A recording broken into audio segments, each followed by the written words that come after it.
My socials project this year is on medieval India. Medieval India was ruled by only one king, unlike many other countries who had many small villages that would constantly attack each other.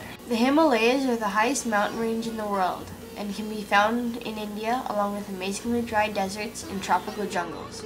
The golden age of India began with Chandragupta of the Gupta dynasty. They made big advances in astronomy, math, art, and health. Soon the Huns saw what India had, so they attacked them. India withstood a number of attacks, but they grew weaker every time, until they lost the battle. The golden age of India was now officially over. There were also Buddhist monks in India. They would carve their monasteries out of the sides of cliffs.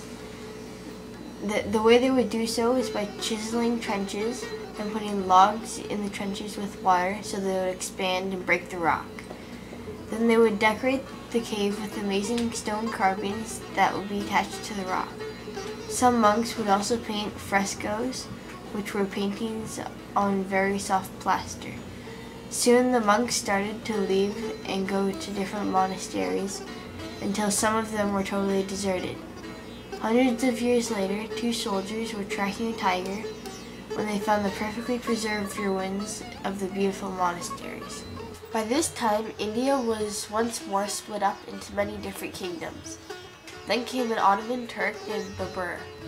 He and his 12,000 men with horses attacked Delhi, the largest kingdom in India.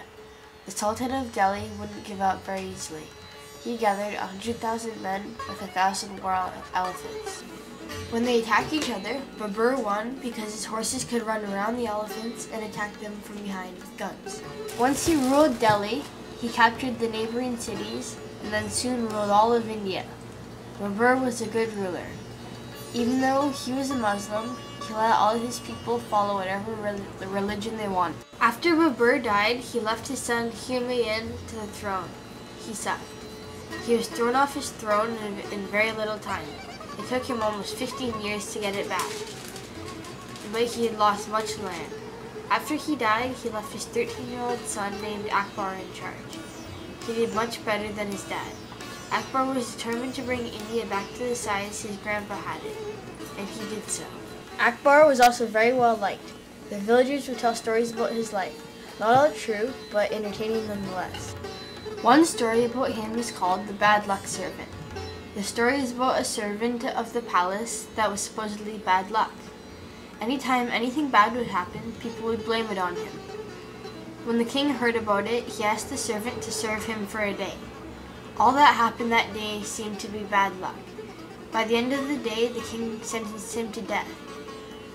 When his top advisor pointed out that Akbar was worse luck to the servant than the servant was to him, he laughed and set him free. In India, near the Himalayas, it was very cold, so they had to make themselves clothes out of wool. This is my attempt at making woolen clothes. First, you have to weave the yarn through the cardboard, then the yarn through the threaded yarn, and then tie it off at the ends.